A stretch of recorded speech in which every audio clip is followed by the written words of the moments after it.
there, and Clix and Higgs, you know, again, one of those situations where what did they end the game with right there? Like 3 eliminations. I know I saw they had 2 in like 11 zone. No real refreshes are coming in, and they are somehow tarping the entirety of these end games from 8th zone throughout.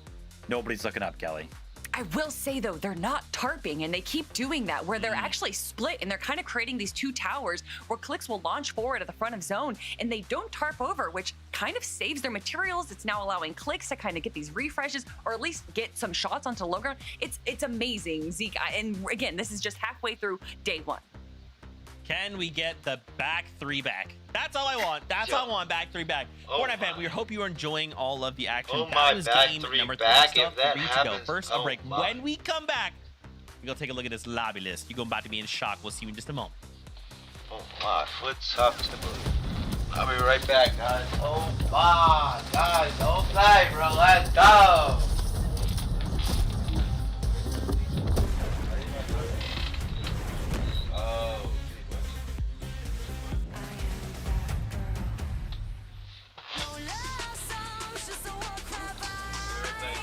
Oh. Watch me arrive. Watch me arrive.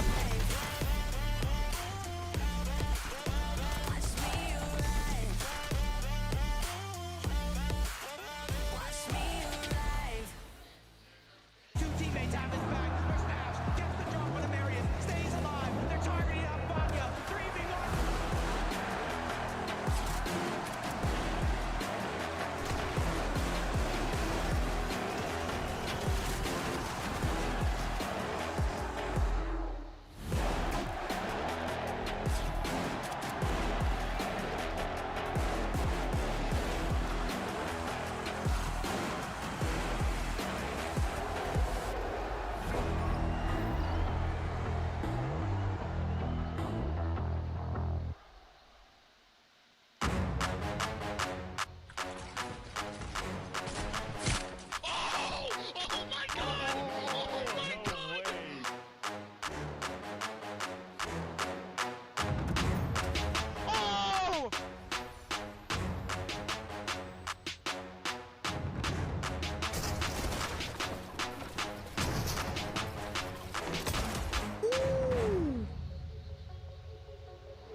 I got here with a lot. I'm popping medkit. Wait, so. I got 6 builds? No, max up. Wait, if you're mid, wait. 100. 100. Oh my god. Oh my god. Oh my god. And I don't know how to feel about it. You're not used to losing. Getting beaten? Not like this. These players are just so locked in. Could it be the milk?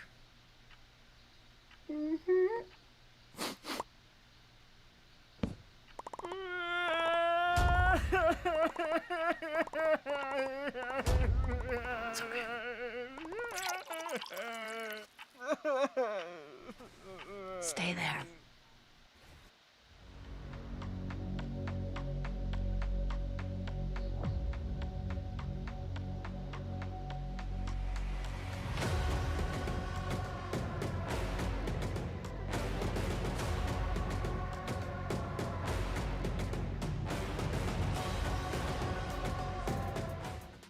We are back.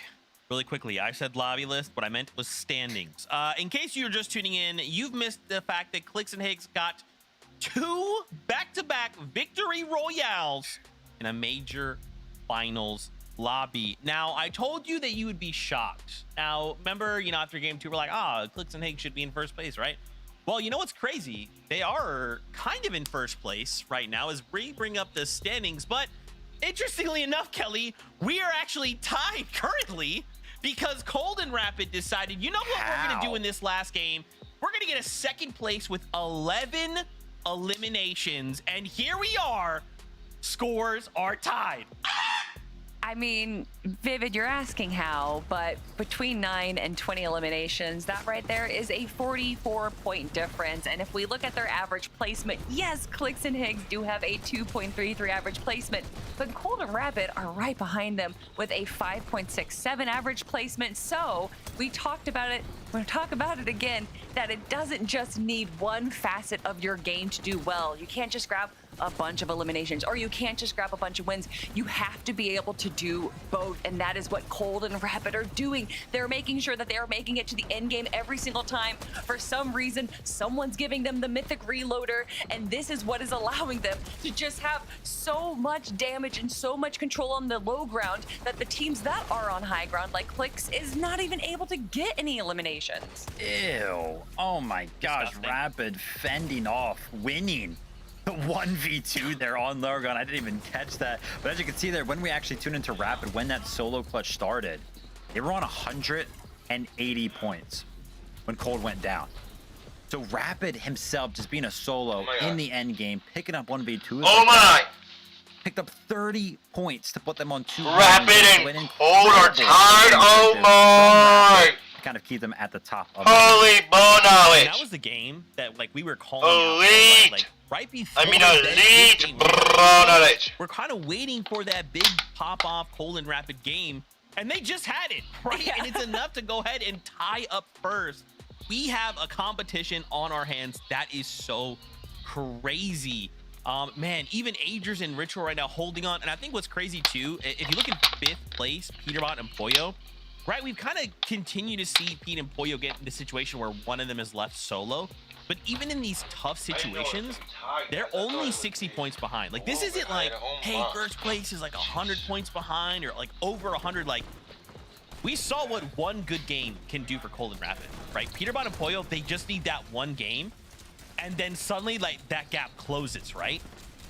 Yeah, Peterbot and Pollo right now are kind of just, I think they're failing from too much success. They're doing too much on the mid ground right now, and that's kind of putting them into these a little bit of rough positions because they're being so aggressive, because they're looking around at all these different angles on the mid ground. They're getting kind of like chopped out. They're getting pulled out so that they're ending up being a solo over and over again. And although it is Peterbot, and if anyone can run a solo game, it's going to be him. Eventually, you are going to need to be a full duo going into the end game right now. And I think that is just the slight issue that we're having with Peterbot and Pollo. But I say that, and if you look historically, Peterbot and Pollo are a day 2 team. They're already climbing up the leaderboard, Vivid. So although they might not be having the first 3 games that they want, it is definitely not the end for this duo.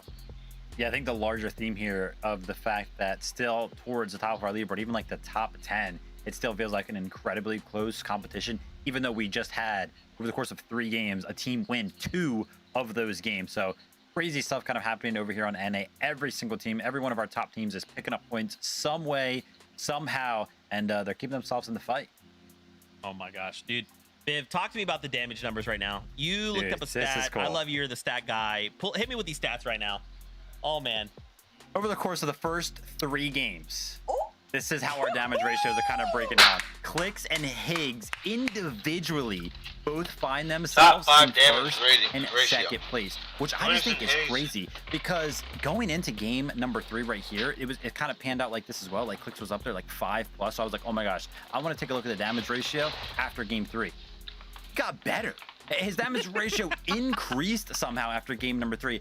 And if you remember how game number 1 and game number 2 kind of panned out, how many people were going up for high ground, how many people were fighting them for it, and they still had like these incredibly positive damage ratios. And again, game number 3, that one, yeah, it's kind of justifiable because, you know, we talked about how nobody looked up towards high ground, so it makes sense that they didn't really take that much damage, but those guys are playing super, super good.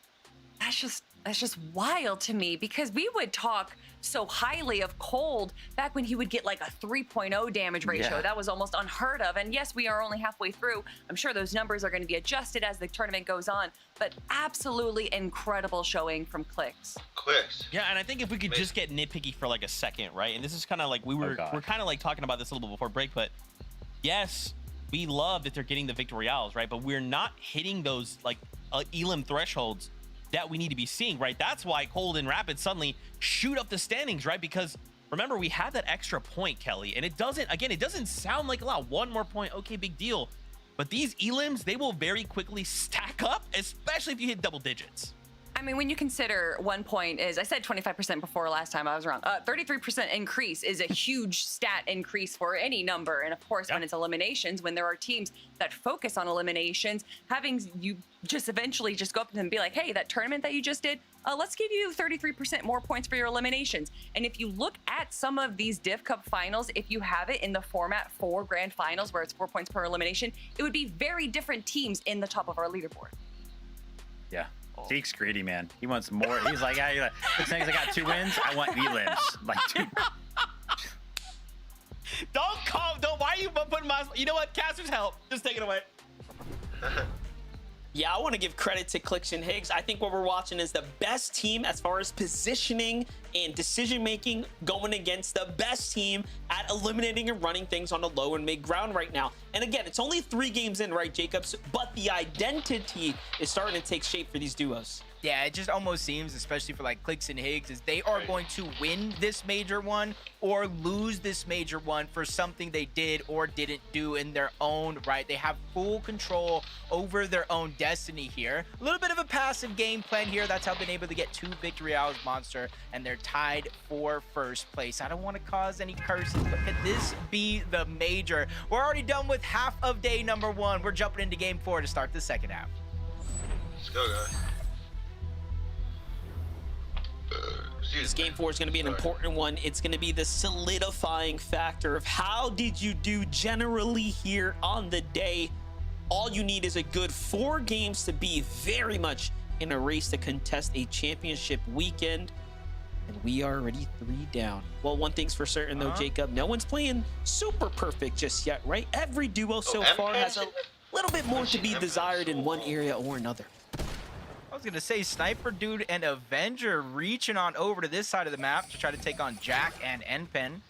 Avenger and Sniper Dude, they were landing on the eastern side of the map, almost triple contesting their drop. I thought they were maybe going to make their way on over towards Wonky Land because that is where they have been playing time in and time out, whether it's a divisional cup or the actual finals lobbies. They're trying to switch things up more so in their favor. Paper and Rezi. Split drop here. You can see the 2 differences. Top of the mountain, inside of the house, and Teeks already getting a good amount of damage onto Paper as he tries to make his way down. Yeah, great amount of damage right there being secured. Rezi just opting to back up and get to the usual plan here for the loots. The opponents back off as well. Anyway, Clix Higgs on the other side. Still, so far, no team has decided to give them any friction just yet. Everyone's somewhat sticking to their strategy, sticking to the game plan, if you will. Just a quick highlight, though. We're at the Sanctuary. Nice little elim here for Sinwatch. Okay, Clix. Did I just get elimination? Nice little elim here. Just a quick highlight, though. We're at the Sanctuary. Nice little elim here for Sinwatch. Chimp over here on this side of the map. This side of the map is just so stacked. Even if you're uncontested, it's never easy to make your way on out. Chimp sees a battle in the distance, easily third parties it for a good amount of damage, forcing Ruins to go down low. Catman getting knocked all together. The team actually officially eliminated thanks to more than one team looking on over in this direction. It's not slowing down either. Zyke to Void making their way on over, hearing some of the noise, and they're just trying to figure out what is it all about. I was going to say, remember, Zyke and Void were just putting some shock onto Paper and Rezi there, so interesting to see how many teams are willing to quickly rotate towards the Sanctuary to get in on the action here. In the end, though, everything seems to settle down now, Jacob. Clix. Clix Ooh, and Hig. what's this? Different approach. You know, they must have been listening to the stream. Zeke was like, I want elims. Kelly's saying 4 points per. We could probably see a different leaderboard if that's how it's going to be. Clix and Higgs say, you know what? Things have been decided by less than one elimination. The majors have proven. The last 3, all last year, Monster, were all decided by either 4 or less eliminations, proving that it could be the difference maker here, even with 2 wins, tied in first place with Cold and and Rapid, who, guess what, Monster, have been picking up elimination. So Clix and Higgs trying to take a page out of their own playbook here, trying to go aggressive for the north side of the map instead of just sitting at Wonky Land and letting teams and damage pass you by. I like it. It seems like this game, they had a bit of a different strategy. Obviously, early game fight's super important, but more importantly is they recognize, hey, the zone's right on top of us. So they kind of pull this card out of the books there. You'd love to see it. Back on over to Veno and Curve. Also staying relatively dynamic. No lurk plays for this one. This is another just full-on clash happening here in front of us. Great tag so far. Curve thinking about going in for the shockwave there for a second. Oh, those are some big tags. Wouldn't be surprised if now's the time. Yeah, I was about to say, now it's Shockwave. Shockwave, just thinking in my head. Curve does exactly that. Shockwave's over. Close the distance. Reunites with Veno, trying to take 2 different approaches. Electro just trying to hold him off, but the persistence is there. Not only from one, but both of these players. But Veno goes down. Veno's down. He enters into the box. 2v1. Electro and Ult get that elimination. Curve with no shield. Honestly, 55 HP. Almost 1 shot away from going down. You know they're going to be on the chase. They're coming in quick. Tyler and Chance are moving in fast as well here.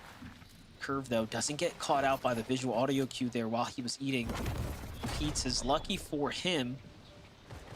And look, he actually had to ditch what was left of the box just to stay low here.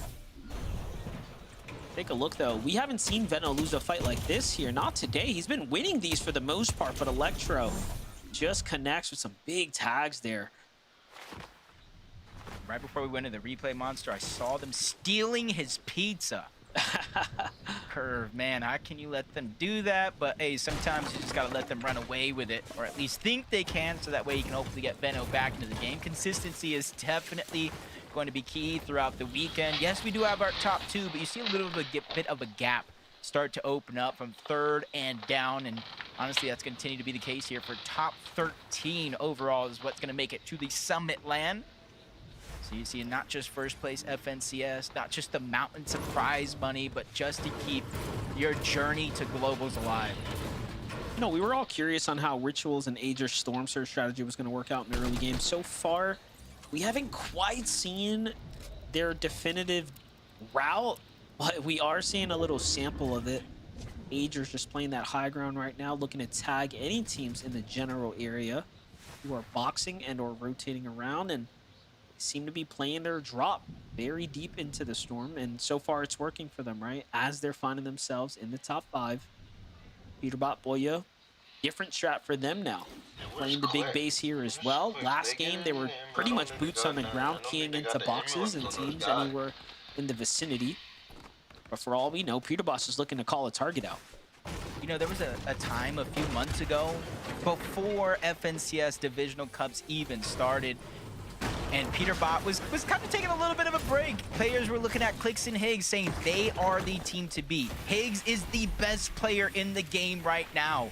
Everybody was saying it's off season, it doesn't matter, Peterbot's not trying. Guess what? Divisional Cups roll around, the same type of conversation continues to start up, and guess what? Peterbot shows up, he shuts down the talk. But now that FNCS is actually here, we got Clix and Higgs proving that, hey, maybe teams were calling it a little early, but they could be right with the way they've been playing so far, but you have to watch out. Not only those 2 teams I mentioned, but Cold and Rapid as well. Rapid has been on an insane hot streak to start the year. He's even had a 2nd place in years prior with Higgs in a different tournament, so he has right now a good as chance as anybody else to probably win this tournament.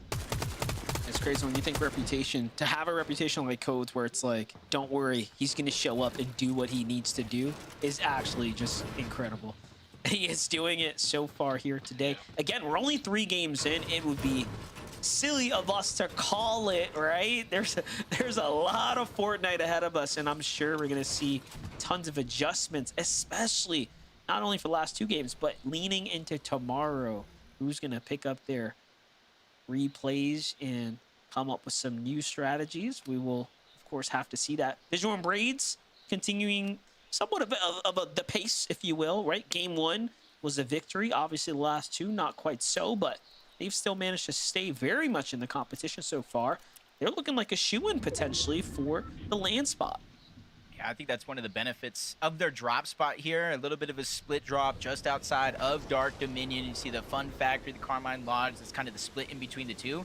No matter where the zone actually pulls, they set up on that mountain because whether it pulls north, south, east, or west, chances are teams are going to have to rotate through them, or at least the paths where they can get shots. And we tune into Curve, still That's forced Curve. to lurk around. They are just waiting for him there. Even when you can buy reboot cards, Curve is just left with very few choices here. As Avenger and Sniper Dude, I talk about them possibly making their return to Wonky Land. It wasn't at the start of this game, but they're still making their presence Watch known. this edit. Higgs clicks already looking to secure some eliminations right now. Again, nothing has come of it just yet.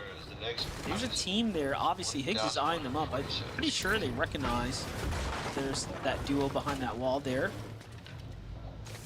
Flix, though, has a lot to be desired when it comes to the overall loadout just so far. That material count looking a bit light. What's Agers doing? Oh, Higgs going. Comes the big super pad setup right now for Acorn and Bolts. Bolts right there. They're playing this rotate through the dead side of the storm. They actually want to opt to stay in the storm. You can see the marker coming out there.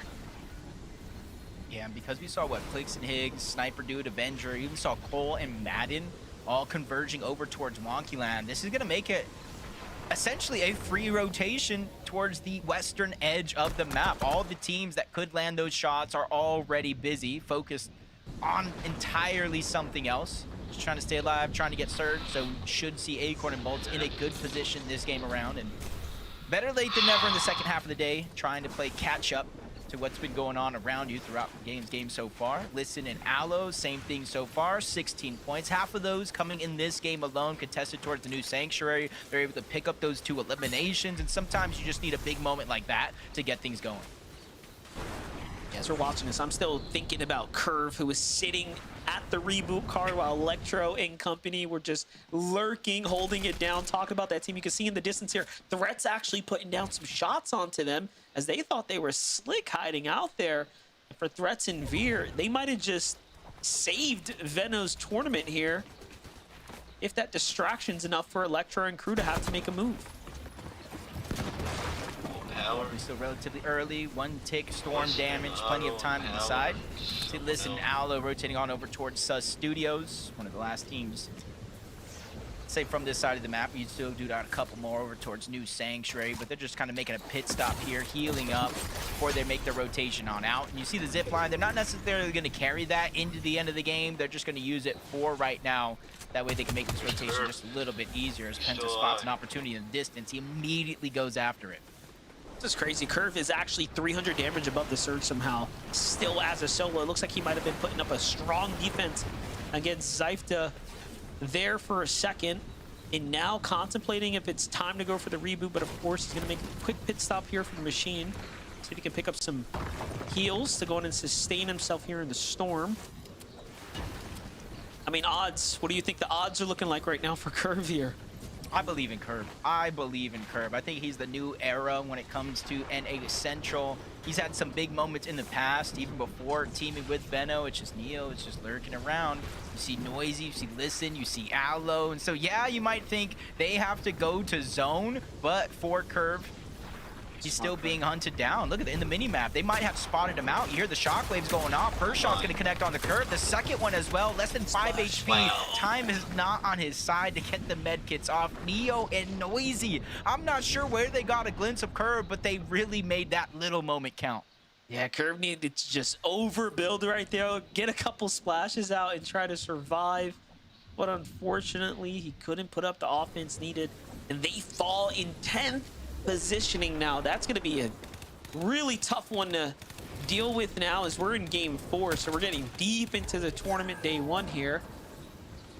Rapid on the other hand, just kind of healing up right now. Still haven't secured any new points here. Nothing fresh earned. Clicks and Higgs, I don't think they have got an elimination team. That's the difference between Cold and Rapid and some Yeah, of they the other are. teams. They're Is Storm. they not only get all the gold, they don't necessarily wait to access the vending machine. They buy their med kits early, so it's much safer for them to sit up there and wait the storm out before they start to rotate in. see Agers, Ritual, decent loadout, having to rotate. Jarbu and Carillion, 1 elimination so far, 600 damage above the threshold. Things can definitely change on course of this rotation. You see them rotating right behind Agers and Ritual. They make a quick peek, try to get some damage. Don't really find too much success, but at least they keep themselves moving. They're right on the Sphinx Muzz. dropped here on this moving zone right now. They're right on Muzz Muzz. is getting chased here. They're looking to try to finish this one up. It might not have been their Elim, but they definitely had influence in it. You can see the loot just sitting here as the lobby all kind of focusing in here and now. Boy, and Peterbot do have to be careful, though, not to end up like game 2, fully focused by the remaining lobby. And Muzz barely skates out of there. But, you know, I wanted to say one thing about Cold and Rapid. Last game, they had no Elims going into that end game, and then all of a sudden they just took off, rocketing their way straight up. So that is going to be where they shine the most so far. This game is looking exactly like that. Meanwhile, Agers and Ritual, though, Jacob here, are 50 damage below right now. Yeah, first thing that popped in my mind as we tune in. Uh-oh. Not where I expected this team to be going into FNCS. Constant struggles here at 4 Sturge, below the threshold for sure. Depending on where the next zone goes, they might have to go up the side of the mountain, but they see solo players trying to work their way in. They do land a couple of shots, but I was going to say not necessarily enough to get above, but they do jump 65 damage above that threshold. Not enough to continue to hold that confidence, but for now, it's them grabbing a breath of fresh air, letting the lobby kind of settle. They have almost a max pull, just like a few other teams, so they're just trying to pinpoint where they're going to start using those shockwaves to make them. So a little glimpse of CDZ and Raven still in the game right now. This is their first mid-game that we've seen them develop in. But eyes are on Muzz right now. 40 damage above, no Sphinx in sight. Still have at least earned themselves a single Elim this game, so it's not a 0-point game. Oh no. This big shockwave No, here, though. He's no. got to find himself in a No. position to No. actually take a fight or something. But no, look at this. Clicks and Higgs. Higgs is down. Clicks, no heals. Barely anything else to work My with. He's God. got the damage, but he needs a siphon. Oh my gosh. Uh-oh. I'm watching Muzz kind of go crazy as we tune in. Higgs is already down. You can see Clicks in his struggle here. He's already picked up the elimination. No, he does not So make close. it over in time. Higgs goes down. That kind of leaves a lot of pressure onto Clicks. Top 34 monster placement points have yet to set in, so this is only a 4-point game so far for Clicks in that one elimination. You see he's looking for more opportunities. No shield, no HP, not even a shockwave to boost himself forward, so he has to burn through his materials before he's eventually taken down. The back-to-back will not be a back-to-back-to-back. Yeah, and that was crazy for him to get the siphon right there to kind of stay in the game. It was looking like there was hope for a moment, but Now they're totally it's just not going to be enough. So down goes Clicks very early in this game before the positioning gets to get rewarded for the rest of the lobby. Cold and Rapid have a chance now to break away. Everyone else inside the top 10 has a chance now to jump up. Peterbot, Boyo need to take advantage of this opportunity. Muzz still holding on. Hey, don't count him out. He's in roughly top 6th or 7th there himself. This is going to be a big moment right here. Feedback Foil just gearing up, ready, and I was just kind of thinking with Clicks and Higgs down, it's not only Cold and Rapid in which you were talking about, it's Agers and Ritual as well. It's about a 50-point gap between that first and second place tie, and Agers and Ritual are sitting in 3rd place. And so with only a 4-point game for Clicks and Higgs, they're definitely going to try to close that gap, hopefully try to take that top 2 spot after this game. Acorn and Bolts, a couple of speed bumps in their journey so far, but they're looking like here in the second half of the day, they finally figured out how to make things work, rotating underneath the bridge, but you can see not a lot of material or resources left on the Agers. This is what they do best, though, finding eliminations right now. These big pivotal moments here where placement points and Elims are going to start propelling you up the standings. Cold and Rapid at the front side of zone, nothing to worry about right now. They're going to surely be breaking away here if they keep getting this amount of runway to work with. Cold shockwaves deep into the storm there. It was worth it. He picks up a bunch of extra heals, material, and everything else now. So Rapid and Cold, like we said, just at the start of this, have proven to be the strongest low ground team so far here in the lobby, and they're not switching up the strategy at all right now. Yeah, they get the front side of the zone and immediately return back, starting to build up, giving them time to work with. Even with Acorn and Bolts trying to go ahead and shockwave over, they have a little bit of elevation advantage. Acorn and Bolts going to be stuck underneath. Quick couple of shots going to fire off in their direction. They're going to hold their position. 336 though, above the damage threshold. No real reason to peek, but they're just trying to build that cushion. 4 players go down. Storm Surge no longer in this game.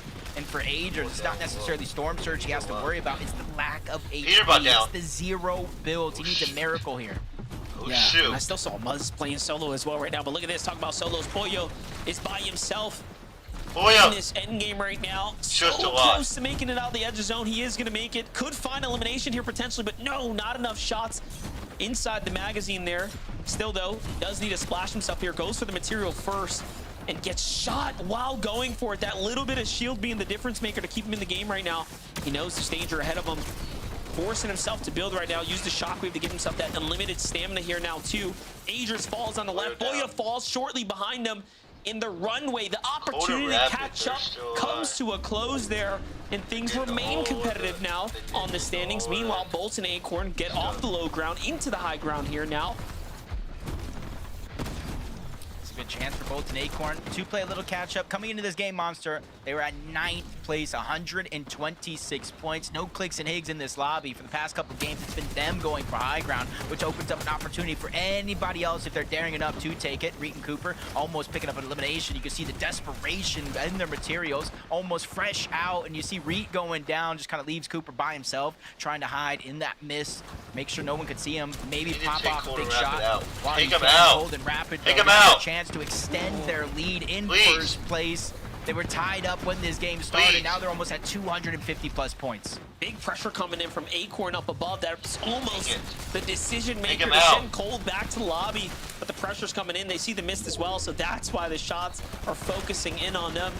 And Bolts and Acorn are recognizing this is their immediate competition right here. This is the threat in the lobby. Who's daring to hold the second height? That's the team they want to send back. Great tracking so far.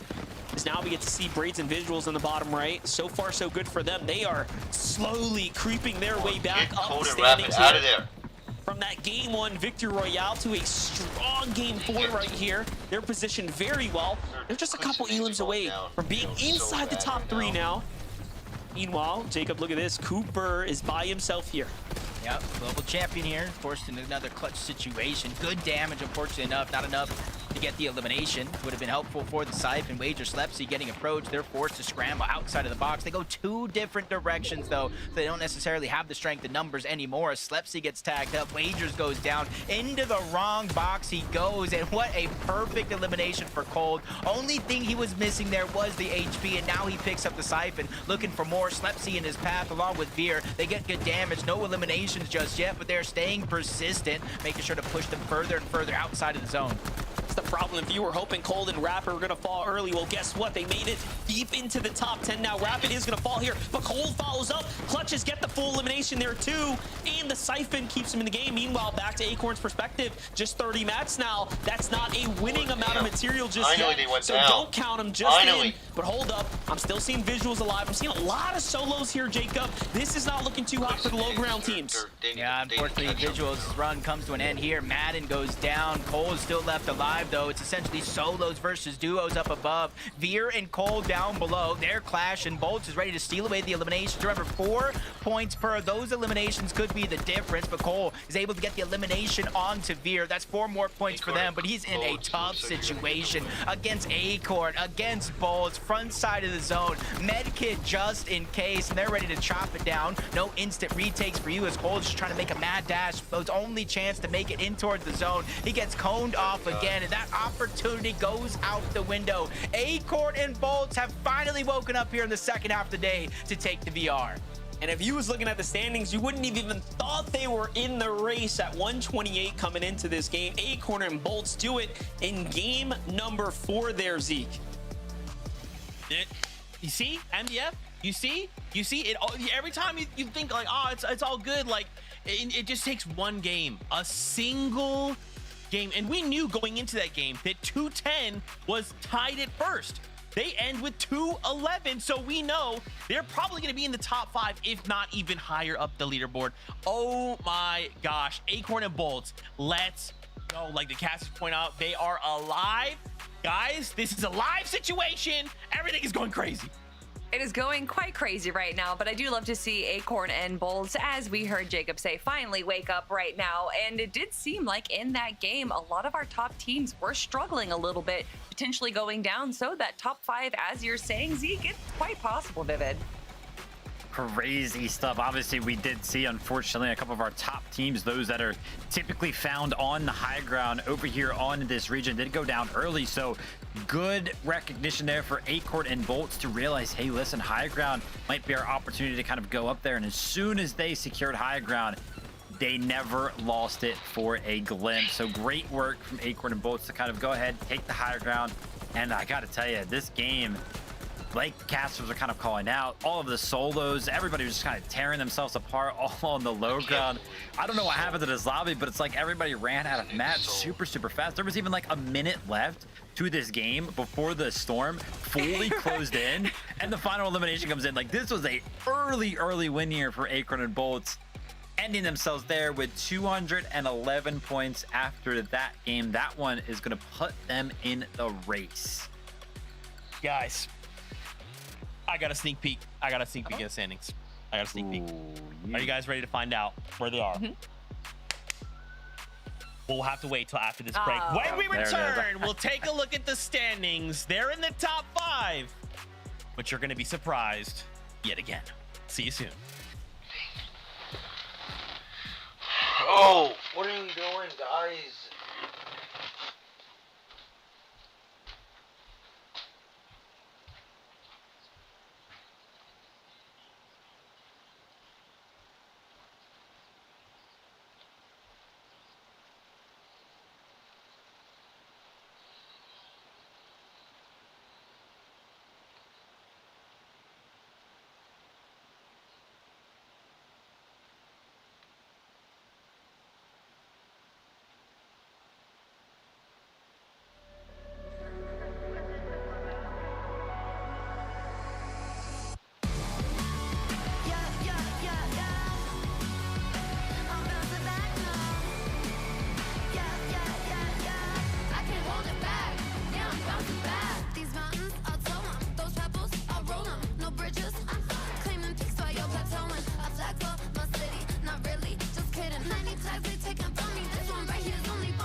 Like that, I beat you in, crank up back to back. Oh, just like that. I see a dub in my future stats. Oh, I know a place you can go. The doghouse outside my master abode. It's lovely, it's cushy, and sometimes it's cold. And watch me get this gold.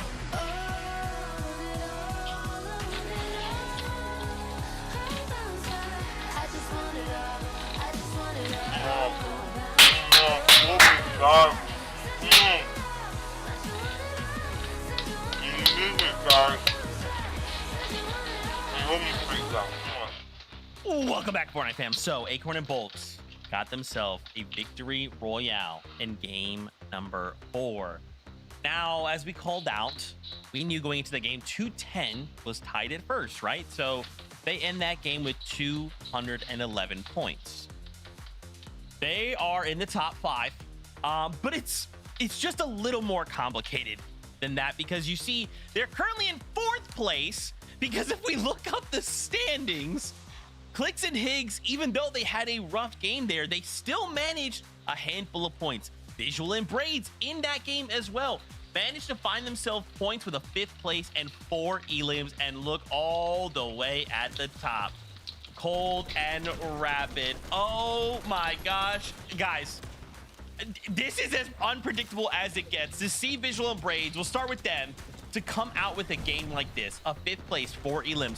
We're starting to hit that consistency factor right now, Kelly. It's looking really good for them.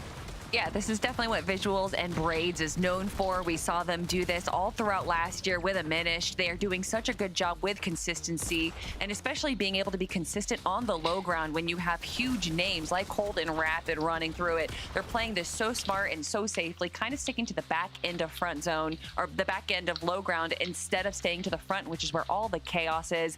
But gotta talk about it. Cold and Rapid now with a 51-point lead over 2nd place. And you said that we couldn't have predicted it, but I got a tweet that I sent out earlier or not a tweet, but a text that I sent out earlier, that Cold and Rapid are going to end in 1st place in day 1. You all can quote me on that right now, because Cold and Rapid, honestly, when we saw how they've been doing during the scrims, some of these solo clutches that Cold's been able to pull out, I knew that he was locked in. And sure enough, Vivid, we are seeing them today show everyone up. You can say that Cold maybe hasn't played in the last few months, but it doesn't matter because he's playing now. Yeah, I think the big storyline here in this game is that we did see, going into this game, that Cold and Rapid was tied with Clix and Higgs. With Clix and Higgs kind of going down early, only able to pick up 4 points. This was their big opportunity to go ahead and create some sort of a lead on our leaderboard. And as you can see right there, they picked up that 6th place, 4 eliminations. And I got to tell you, looking at their games right now, they have yet to place worse than 8th place in any of these games. So just playing incredibly well. But yeah, because of how well they're playing, they've got that lead, 266 points, about a 50-point lead now for them. That's scary territory, right, Viv? That's scary territory, because yes, with a single game, right, we can close that gap, no problem, but they are now firing on all cylinders, right? Cold and Rapid, like you said, have not placed outside of 8th place. They literally have nailed consistency right here, right now, in just day number 1. Kelly, if we continue this trend, they will pull away, right? If we just get 2 more games like this, that's not going to be a 50-point lead. That could be over 100 points. That's true. And just the storylines that are coming out, Acorn and Bolts, after winning that game, also climbing up the leaderboard right now. Wouldn't it be just so fitting to have Cold and Acorn fighting for 1st place in Major number 1 instead of it being Peter Von Clix? I would just love for that story to develop. Also, Rapid and Bolts are also 2 teammates that have a lot of similarities as well, or former teammates that have a lot of similarities as well, joined by Cold and Acorn. So maybe we're focusing on the wrong story right now, Vivid. Yeah, I mean, it definitely is a possibility. Speaking about like Peterbot and Pollo, they'd go down early that game as well, which is, another one of those teams that we do expect to see on the high ground, which again, Acorn and Bolts kind of found it a little bit of a breeze to kind of sit up there on the high ground that game. But even though they went down early, Peterbot and Pollo, they're still in 6th place right now. So like Zeke mentioned, one game kind of closed the gap immensely, but right now, about 100-point difference between 1st place and 6th. So that's the difference between Cold and Rapid and Peterbot and Pollo. So a lot of ground to make up if they want to, return to the competition at the top of the leaderboard. Yeah, man. It's looking different, right? Like, even if we kind of go back to Clix and Higgs, right? We have had these games where, and like, just think about it, right? The moment that you have a tough early game or something goes wrong, every single decision these duos are making is pushing them closer or farther up that leaderboard, right?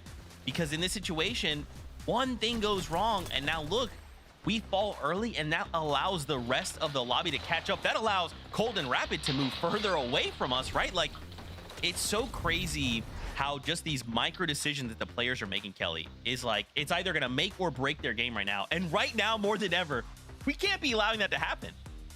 No, and it's something that you can kind of expect to happen, even with like, you know, insane consistent players like Agers and Ritual. You know, they got 21st place, they got 17th place. They're known for being incredibly consistent.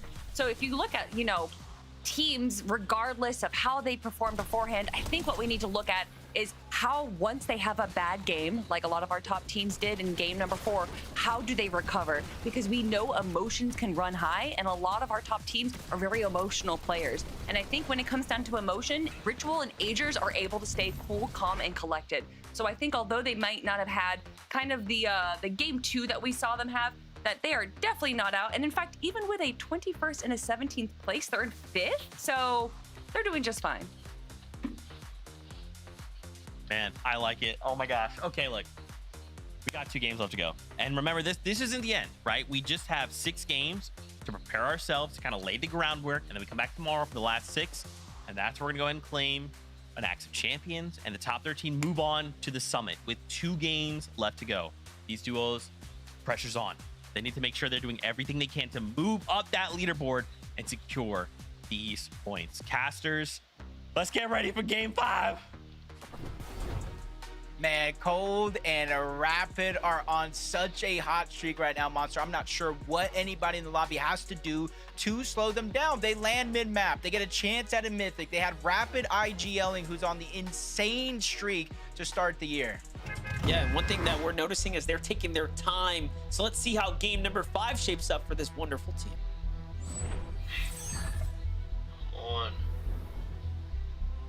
Now we had a tie to start last game. Now we have Cold and Rapid with a 51-point lead. Visuals and Braids in second. Clicks and Higgs 1 point down from there in third, with Acorn and Bolts. Big victory royale in that last game, bursting them into the top 5. And this is where it starts to get interesting, Monster. As we said, 2 games left. Where you end on day 1 really plays a part in how you get to play out day 2.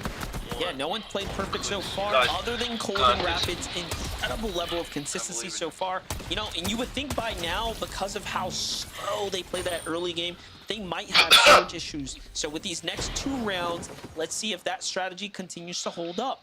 Meanwhile, Naves and Tex make quick work of Paper. It looks like off the drop, just besting them there. So things are looking good. Npen and Jack found themselves obviously here in the finals today, finally making good use of the opportunity. There goes their first eliminations. Nicely done, putting themselves on the board here. Jack and Npen now just have to finish up Avenger here on the outskirts. Gotta run for it.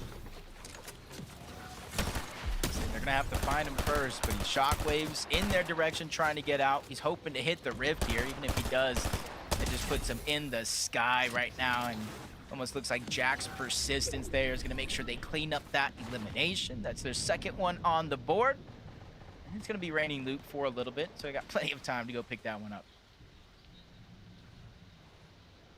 Back on over to Electro.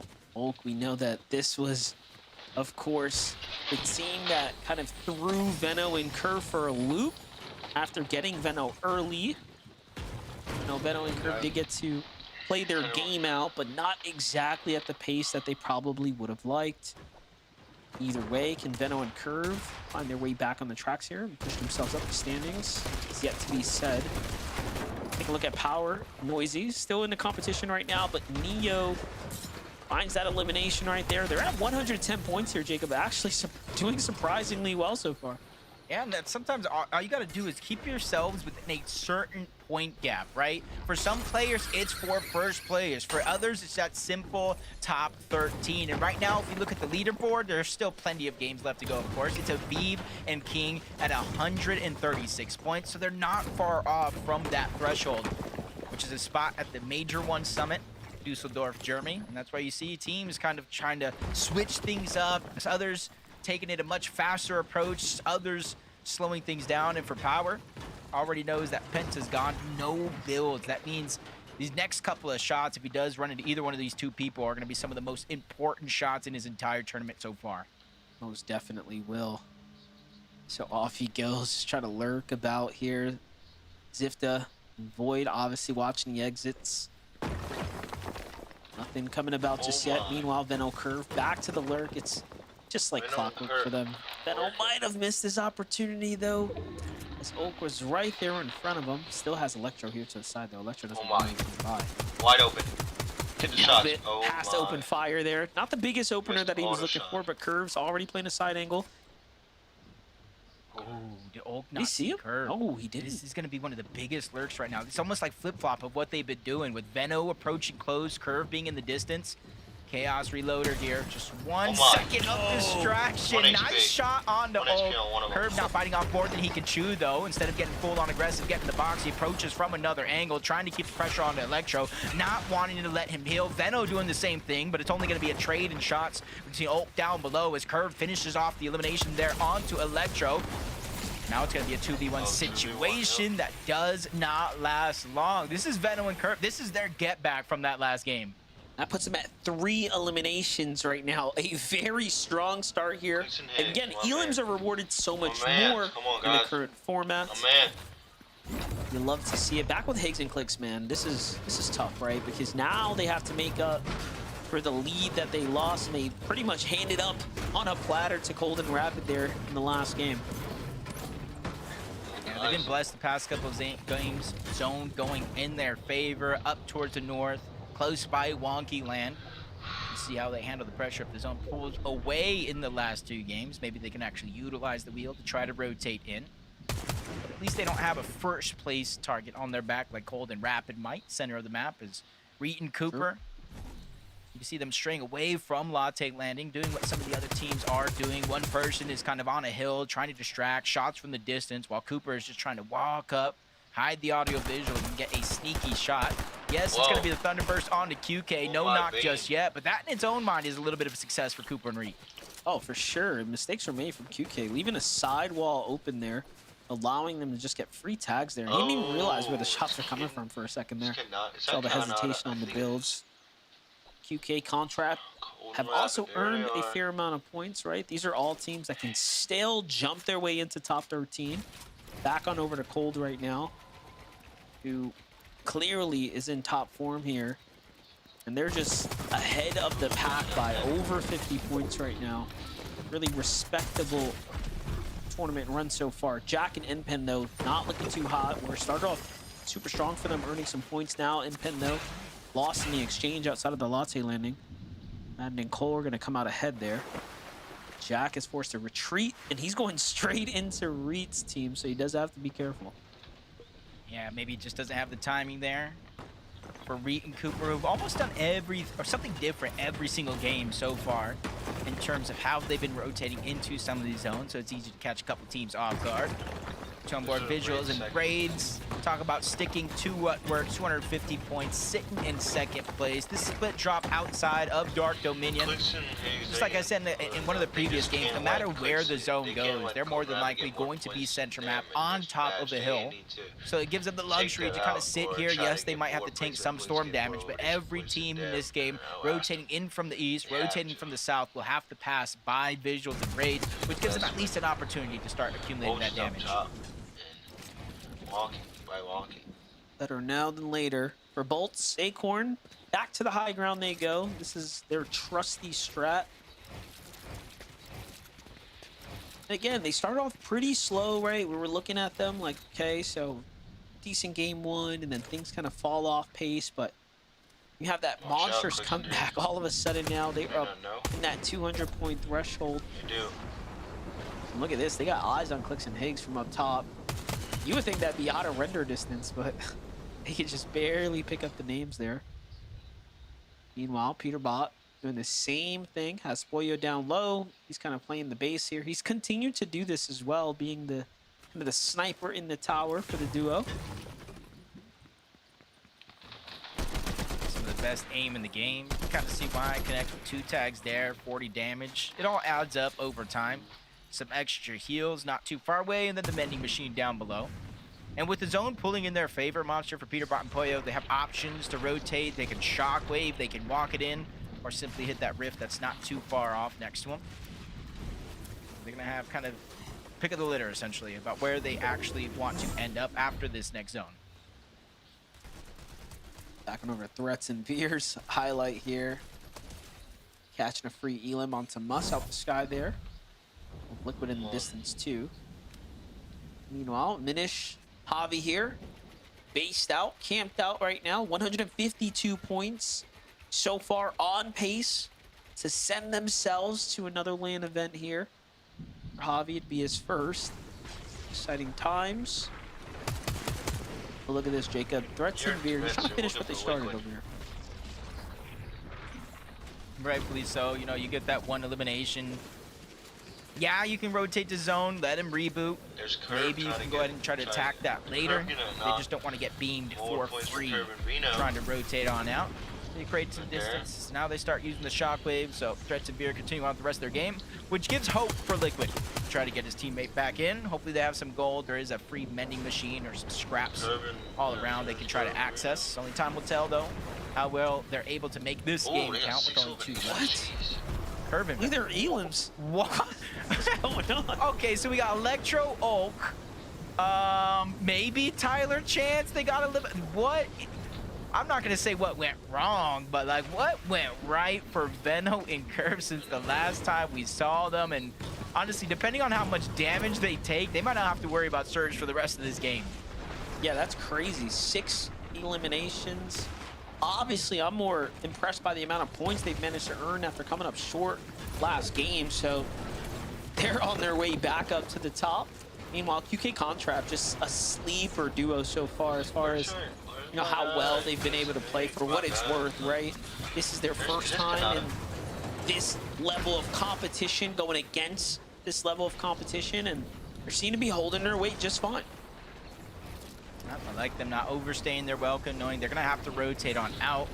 I wouldn't say the farthest pull by any means, but it is going to start getting more and more drastic as more and more teams crowd that edge of the zone. You already see a few in their path, so I don't think they're going to be leaving the zone itself anytime soon, maybe rotating towards the north. You see another team in the mini-map towards the outskirts trying to do just that. Maybe trying to utilize the Latte landing launch pad, but that one's still locked down by Reet and Cooper on this side of the map. Even with them having rotated in just yet, it's almost no worry when they finally make that play. Cooper, Reet have the nice high ground here as well, but the zone is already pushing them out. Gonna say really not many opportunities to find teams either. You can see the remnants of other bases and whatnot. They were probably hoping to see a little bit more activity rotating through here, but might just be a wrong decision for them. Meanwhile, Carillion and Jargo set up the ambush here. Find Aloe rotating behind what looked to be an abandoned base, but no sir, had this duo still sitting in it.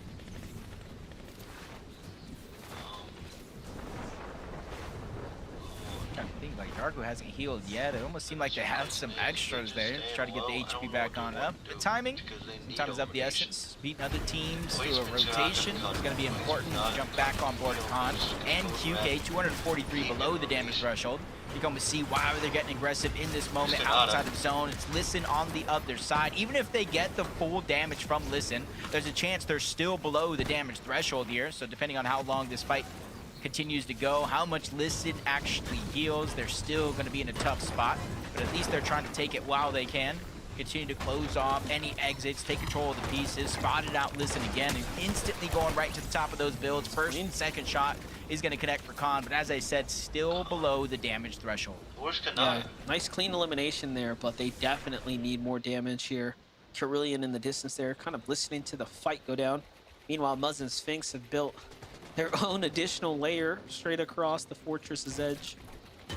This is the first time we've seen an endgame position up here, and look at this. It's going to pull right on top of them for the 50-50. It's a perfect spot to be in. 244 above, not too bad. I think they'll be probably just fine, so long as they don't do anything too rash here. Clicks, here we go, guys. Here we go. Especially rotating in early on towards their west. There is going to be the rift. It's out of zone for now, but depending on where the zone continues to pull, you see a rift in the end game, creating some unique strategies to go on over to Clicks and Higgs, chopping their tower out just so they can do the long one. You see them attaching on over. They're going to glide their way in. Peterbot and Poyo waiting for the moment to try to get some tags out of the sky, and then they can easily just mimic that same rotation. Choice is definitely theirs because they can go ahead and do it on foot as well, but for now it just seems like they want to make the fast and easy glide into the zone. Yeah, definitely. But lucky for Clicks and Higgs, the way they set it up, it sends them so far up. They do end up getting out of that render distance there. Peterbot Boyo now are going to send themselves straight into the new zone. We'll see where they end up landing. The fact that they're on this same kind of warpath here means they might just end up colliding here shortly. Keep close tabs on them. Jumping in with Encrypted and H-Cube again. Another team we haven't quite got to see much of their journey. However, they have been very much competitive here on the standings. 138 points here is nothing to be upset about this late into the tournament here. Game 5 right now is in front of us. 98 below though, Jacob. They're hoping to find teams rotating out from outside the zone, but there's no one in sight. They are quite literally the last ones on the edge here. And this is where the mind games start to play, because you saw the leaderboard when it pops up. They are the line in terms of top 13 going to the Major 1 Summit. They are the team currently 2 beat. So going down here, especially with 1 game left and a whole day tomorrow, will leave you with a bunch of regrets in the back of your mind. See multiple teams rotating in. Yeah, Peterbot Boyo below the damage pressure monster. Yeah, I saw that lightning come down as soon as we were panning over. 42 below now. Couple tags get put in there, but Peterbot and Boyo have a lot to deal with right now. Pressure's on, not only for them not being as comfortable as they normally are this late into a tournament run, but also now having to deal with the surge. Already though, you saw there, Clicks Higgs to the south, other teams in between them. Great tags here putting onto the solo player in front of him. Power has to deal with that too. He doesn't get a shot off, so it's going to be pure positive for them. Tails coming in from top. Someone might have jumped into the box. I thought for a second there, even Peterbot shot his own teammate, not sure of what was going on.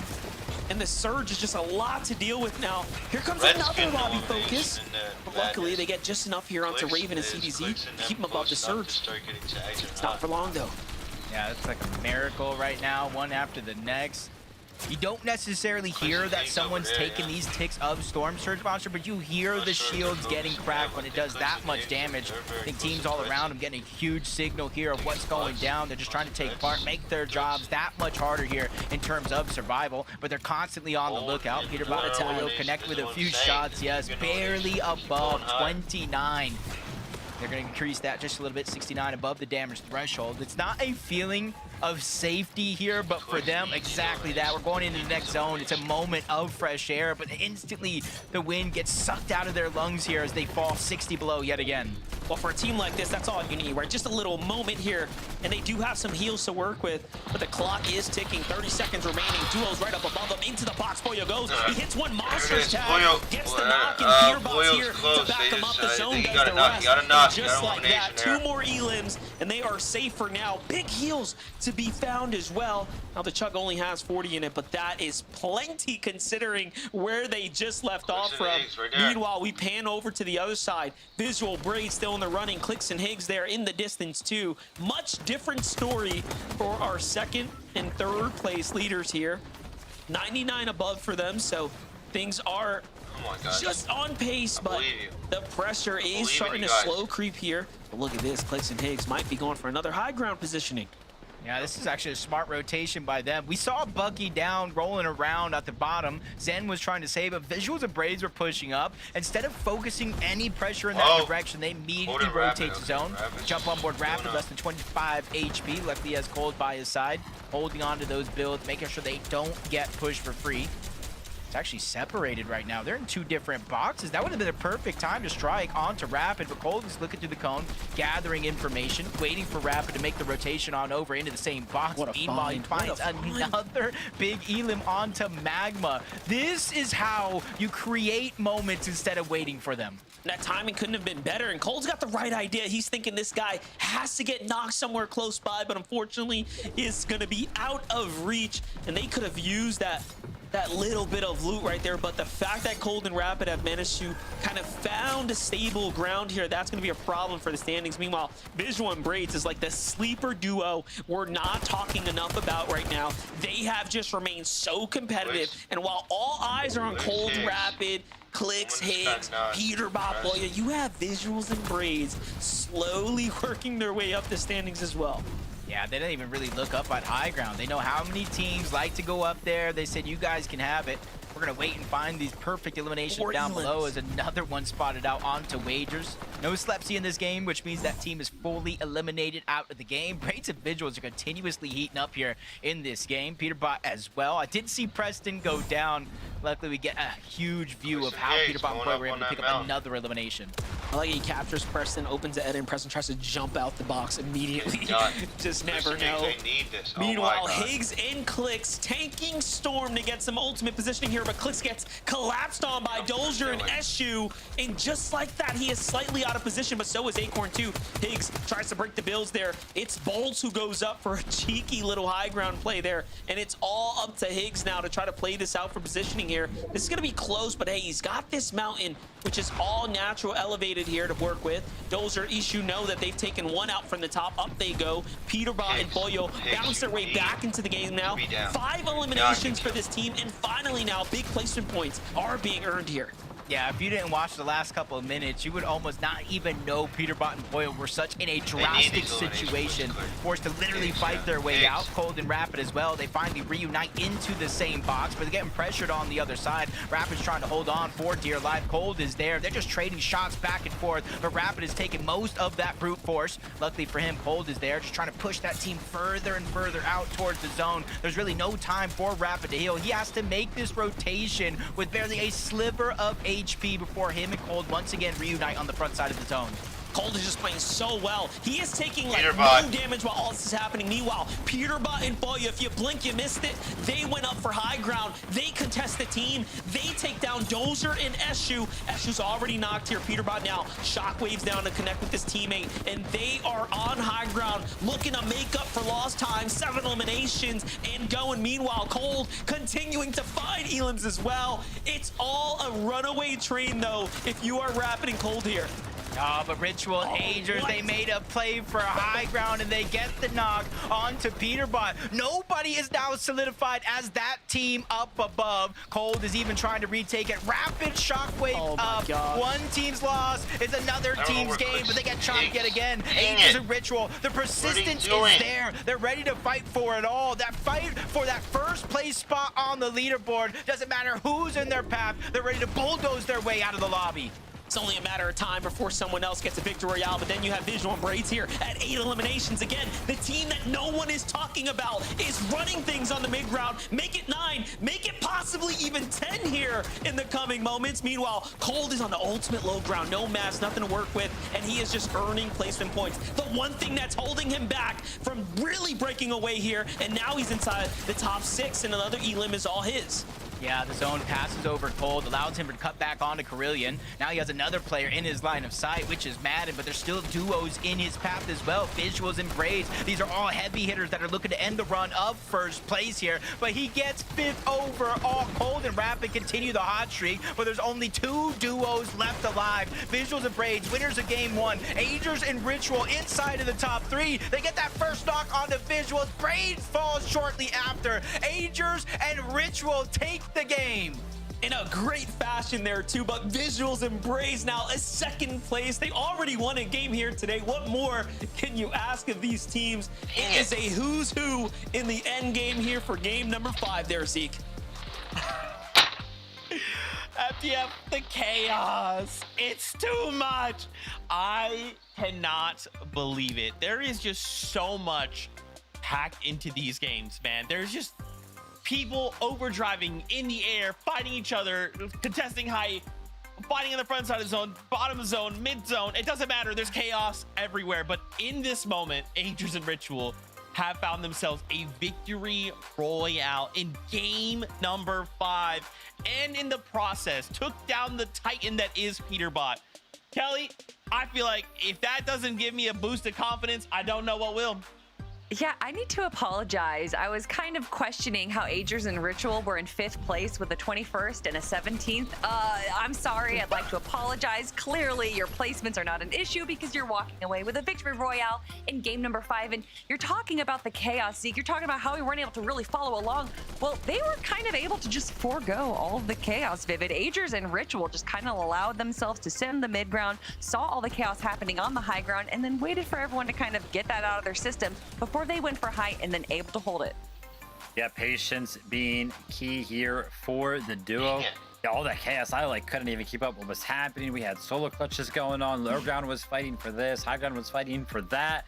And yeah, at the end of it all, Aegis and Ritual somehow not only impressively like got the win, but got it as a duo. Sometimes when those games get so chaotic, it's really, really hard to stay healthy as a duo. But from the high ground, it was easy for them to do, and they got that game win. And I can only imagine what the leaderboard is going to look like. Oh man, one game left to go, Viv. When we return after this short break, we'll start taking a look at that leaderboard. We'll start setting things up because remember, we have 6 games today, and then after the 6 tomorrow, we are crowning champions. Fortnite fam, we're gonna take a step away. When we return, we prepare ourselves for the last game of the day. See you in a bit.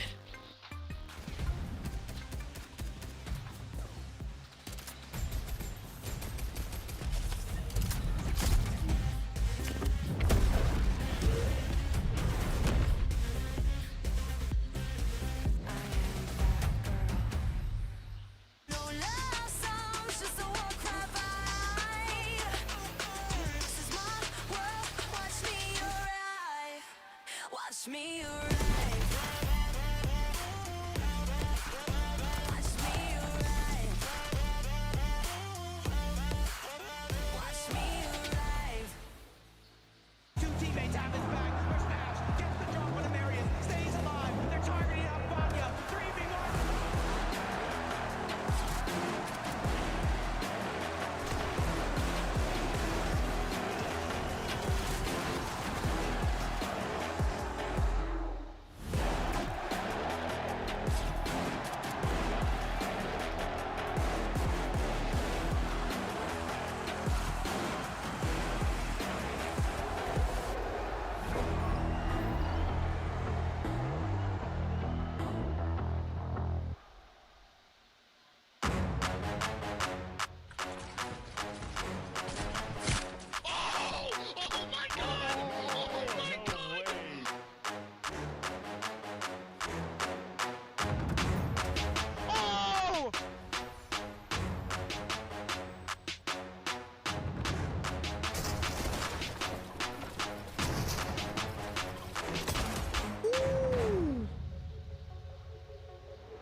I'll go here with that one. I'm popping a med bit. Wait, short. Got 6 builds? No, max up. Wait, if you're mid, wait. 100! 100! Oh my god! Oh my god! Oh my god! And I don't know how to feel about it. You're not used to losing. Getting beaten? Not like this. These players are just so locked in. Could it be the milk?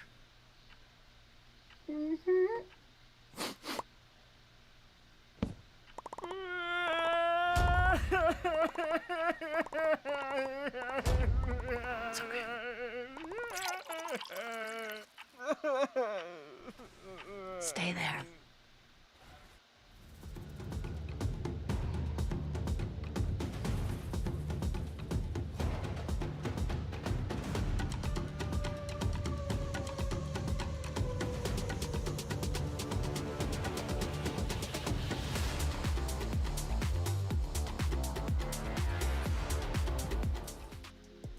Fortnite fam, welcome back to the FNCS. This is Major 1. This is day 1. Kelly, don't laugh. I'm panicking. I'm stressing. Much has developed after this last game. In case you just tune in, maybe you're just like, oh man, I've had a long day coming in. I'm watching the FNCS. Welcome. Happy that you're here. Game 5 went the way of Aegis and Ritual, which is massive for the duo. They ended with 267 points. As we take a look at those standings, this now puts them in 4th place. This is huge for them. Now we only have a single game left to go here.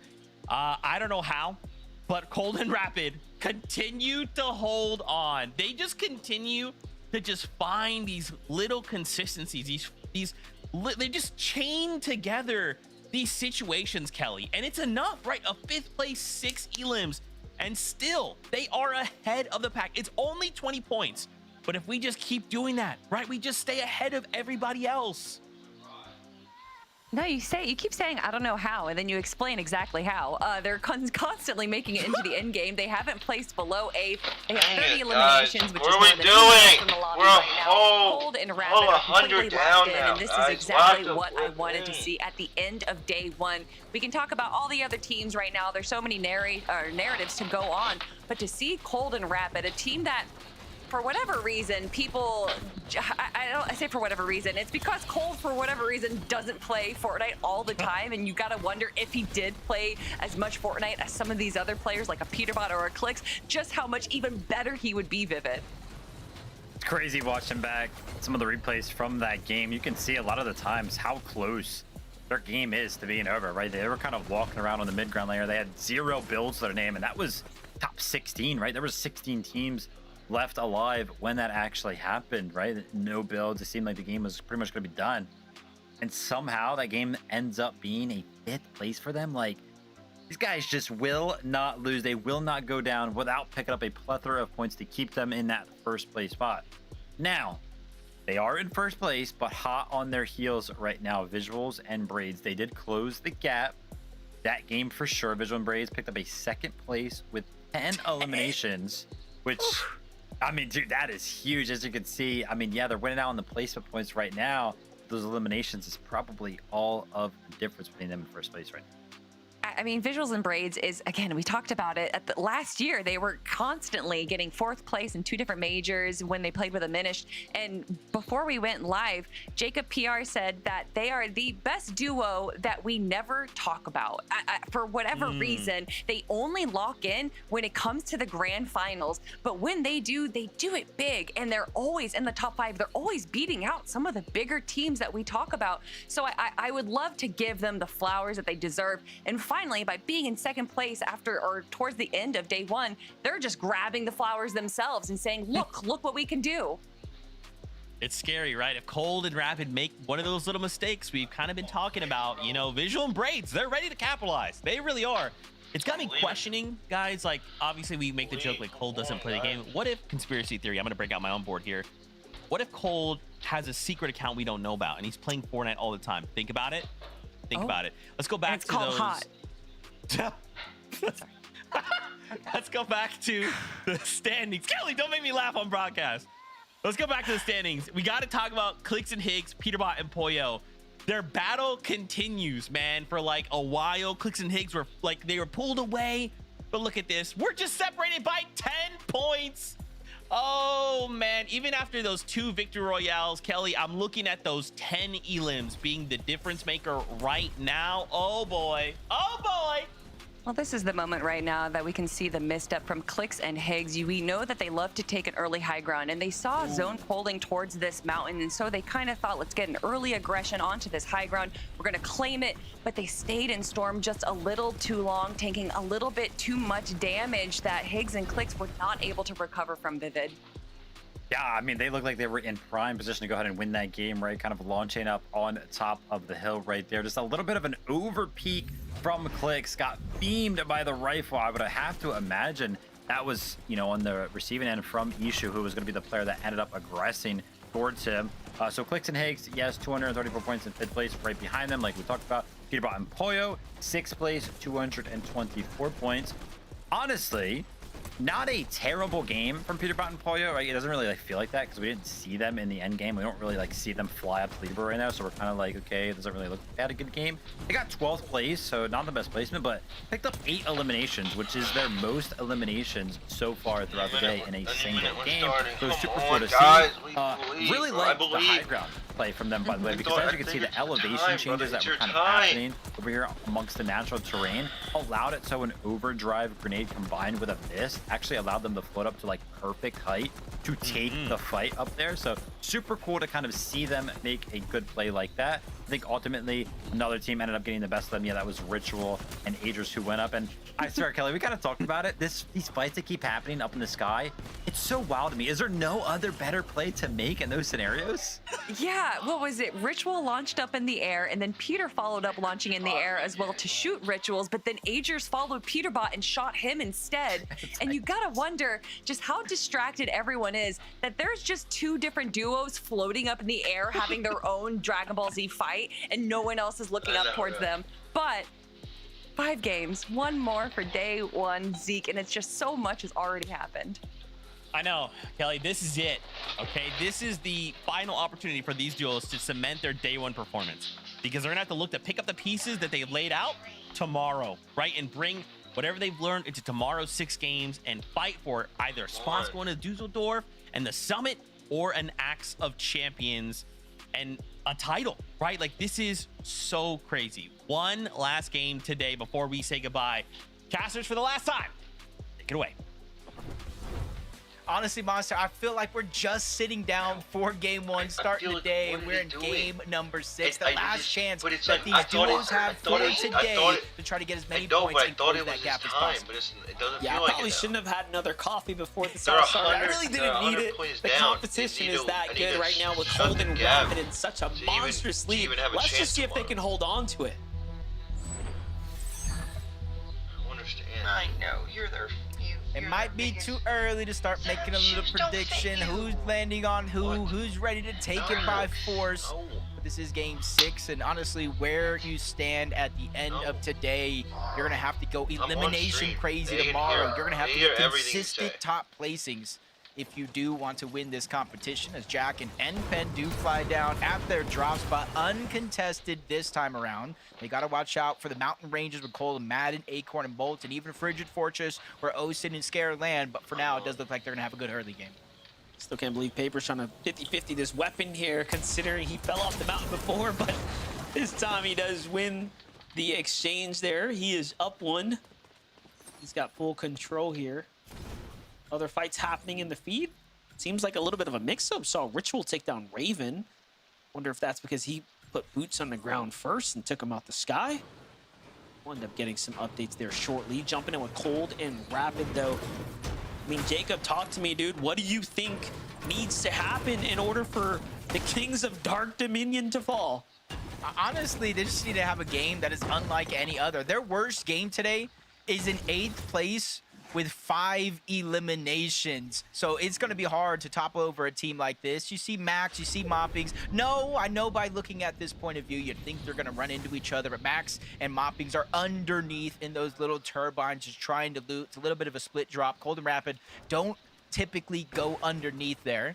So it does look like both of those teams, you know, I'm doing air quotes here, uncontested in this game. Nothing too much to worry about. Visuals and Braids, we've seen them at the start of some of these games so far. They don't really stray away from their plan. They are in the center of the zone. They just got to hope that they get the good loot, because they don't normally go and scoop loot up else from anywhere else.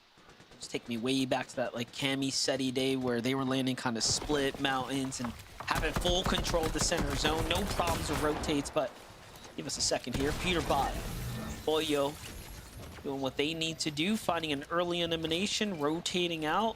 This is almost looking like a repeat performance of game 3 and 4, where they wanted to play hyper aggressive to start making up for points.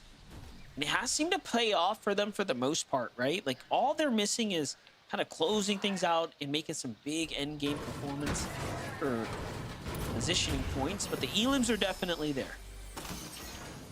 You know they can pop off at a moment's notice. We tune in Acorn and Bolts. This is one of those drops where you don't necessarily get contested if you're Acorn and Bolts, because it usually narrows down to just kind of like 2 separate 50-50s on top of the mountain for those chests, where Acorn and Bolts usually, more times than not, have beaten out teams like Peterbot and Poyo to kind of go ahead and claim this drop as their own, which kind of means they're safe for the early portions of this game. 20, not so much. Neko's already down, so the world is literally on his shoulders for the last game of today. But luckily for him, there's still so many other teams right by him battling it out. It's going to allow him to disengage for free. Yeah, he gets saved by Bucky and Zen, who just come in and then get crashed on. They thought they were going to set up the big lurk, but it seems like they were spotted out. Meanwhile, Listen and Aloe seem to have been fragmented apart as well. Well, he's forced to play by himself, so quite the messy start for all 4 of these teams or so. Meanwhile, Braids, though, falls here. It's all up to Visuals. Big problem here. It's Magma and G-Monster who come crashing the party here. Visuals, though, gets collapsed on. It's not looking good. G-Monster's in the box. Visual forced to back off, and I don't think he's going to be able to get away, but G-Monster fails. A little edit there. This gives him some time. Visual gets a little heal off. And this is so close. Visual is Just dead? like that. Second place is down and out. They thought they were safe on the mountain here, and it's just all over. Luckily for them, they have a 36-point gap.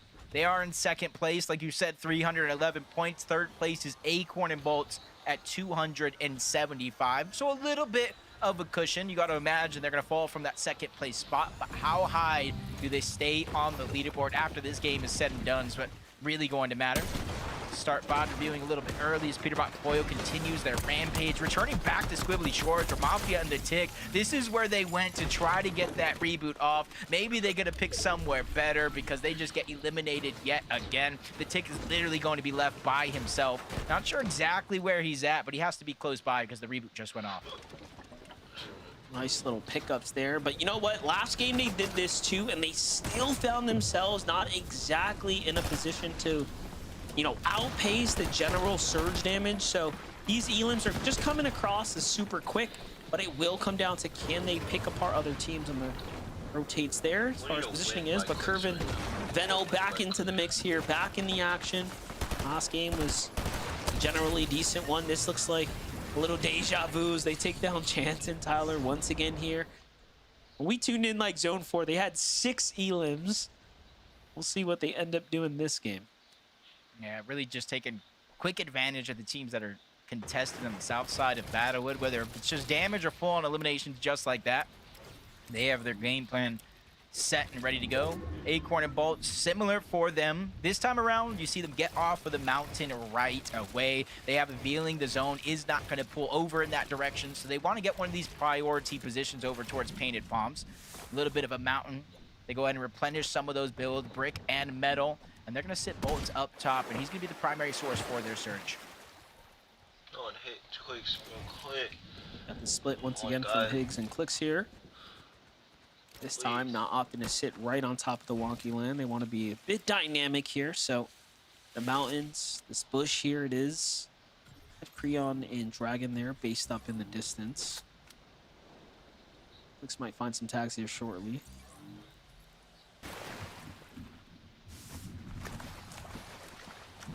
Takes a bait right there. One of them in the bush. He knows Higgs is going to be able to watch his back. Got to make sure Clicks doesn't get lurked on for free, and vice versa. Trying to threaten Fear. Riptide, uncontested. They've been able to get the Mythic more times than not. Time to put it to use. 220 points. They're in contention of that top 13 spot.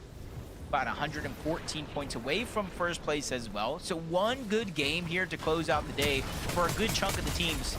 And possibly bounce them into first place as Bucky does go down. Blake and Preston are able to get both of those eliminations and even a third on top.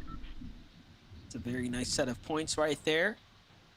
Keeping them in the conversation so far.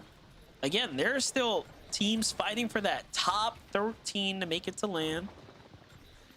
Jacob, you want to take a glance at what's the threshold, just so we can continue to kind of bake that into the story here, because I know we're looking at obviously who's in the championship race, but remember, there's so much more on the line for this first majors. Yeah, right now it's at 158 points, and that's being held by Slebsy and Wages, barring any eliminations early on in this game, of course. And it just goes to show how close it is, because below them, Scare and Osid, 156. Tyler and Chance, Jargo and Carillion tied at 150. H-Cube and Encrypted at 138. Literally, one elim separates so many teams from the next placement point. A couple of actual placement points throughout the course of this game could really change the role. And last time we saw Threats and Veer, and looking like clean rotations through the zone, but they get spotted out by Curve and Veno, and in an instant they go down. And they were in 7th coming into this game, so that's going to open things up for sure for everyone else below them. Madden, Cole here are one of those teams inside the top 10 that are just trailing behind them. It's quite the jump, too, from 8th and 9th. It's a 20-point jump to get to Threats and Veer, who was at 220 points there. So you can see that because they fall, this standings in general is going to become more and more condensed towards the bottom. Toyo Peterbot, though, continue the aggression. We've seen them actually fight this team before and come out successful. They just seem to be essentially picking apart these same duos in their vicinity, and this is how they're earning all these points here. Yeah, I'm not sure if it's planned or not, but kind of like what you're saying, just one Elim, let the reboot go down, clean the Elim up again. Only 3 so far. 2 of the Elims are on one of the same players. Then he's able to get Skinny Cat, someone they eliminated in an earlier game. But all of that was going down. Guess what I saw on the feed? This here, Veno with a double elimination. The Shockwaves and the Fizz. And the interesting thing about that is you don't necessarily get the audio visuals, so he is just sneaking on players left and right. This is how they're doing it. This is how they're basically the most successful early game team I think we've tuned in with on this entire tournament day. They could just clean up their end games, get a little bit of luck on the zones, maybe some positioning. They'll be up at the top. So tomorrow could be a day of adjustment for them, and we could very well see a Veno Curve comeback. Mud Sphinx were in that same conversation for quite some time, but again, just coming up short, finding themselves being picked apart, I think, by Peterbot and Boyo in that last game there, as they fell at 23rd in the previous one, and then 8th last round with only 2 Elims. So either way, they did manage to clutch up, even though they were taken out a little bit earlier. Sometimes just being patient, not making a rush to decide any decisions. Just kind of having a calm, cool, collected demeanor. It's very, very similar here to Cold and Rapid. You can see it tops this total shotgun damage of everybody else in this game. Which goes to show that Cold, man, it's just, the rumors are true. Doesn't have to play. Honestly, just the grind that he's put in the past couple years alone is paying off. He's a prime-time player here. One team's going to be in their path towards the south. Even though they have to rotate in towards the east, they do have the Shockwaves, they have the Fizz, so they can cover a good chunk of distance in no time at all. This little did they know there was a team rotating right below them there, so a little bit of a missed opportunity for them. Meanwhile, Cooper and Reet have this crazy looking pace. I was gonna try to describe it, but I don't know what to say. It's just set up for obviously some tags fishing here.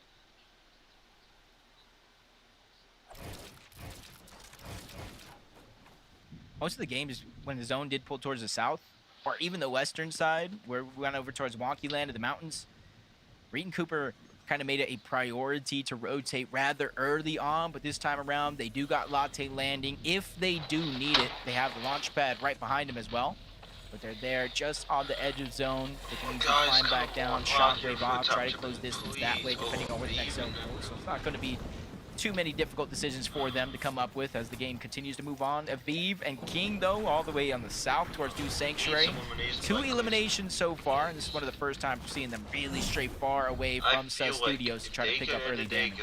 Those are some huge elims. This is going to put them right in contention for the top 13. At 144 now, elims are just the best way, really, to go ahead and make sure you're on pace to fall. Acorn and Bolts, though, they're trying to fight for first. Get the win, and they'll be good. Targeting down Osid. Scared down low.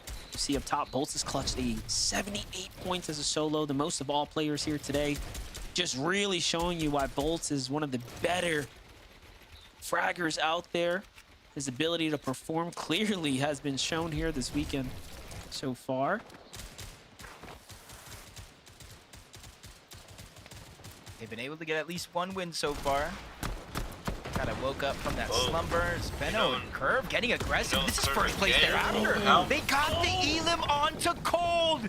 Rapids now by himself, stuck in a tough spot, trying to get out. Use the porta potty. King and Aviv in there are as well. They're just trying to get out, and now Curve and Veno have to make that decision. Do we go along with them? It does look like that answer is going to be yes, but luckily for them, King, Aviv, they've already rotated on out. 2,000 damage almost above the threshold. Veno and Curve realize the situation that they're in, Monster. Taking a page out of Peterbot's playbook, saying, hey, if we have any hope of winning this tournament, it's going to be by eliminations and coming back. The best part about that is Veno and Queasy quite literally set that trend, right? They were the first villains we've ever had in the Fortnite lore. Veno's at 7 eliminations total right here alongside Curve. This is just some exceptional performance right now. And again, it just makes you wonder. They have been the most successful early game duo that we have seen when it comes down to just the way they've managed to ambush duo after duo. It is just a matter of finding placement points in the end game for them. I'm feeling a big Veno game here. I'm feeling a big Veno game here. Gold bigger pistol, did it get? mythic iron pump. This dude is going to turn, look at people, and they are going to go out like a light. So I'm eager to see how he continues to perform. If he does make it into the next portion of the game, max pull though for Peterbot, Poyo, and a few others. Much better off though in this game than they have in previous games in terms of that Storm Surge. Almost 800 above the threshold. Kind of doing something similar to Curve and Veno, looking around for those eliminations. They've been able to close the fights down pretty quick, not extending them to where they're trading damage back and forth.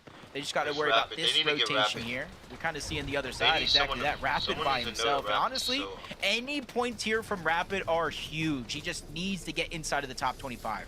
Got to give himself a little bit of cushion to work with here. Now, remember, Visuals and Braids is down as well in second place. So first and second go down.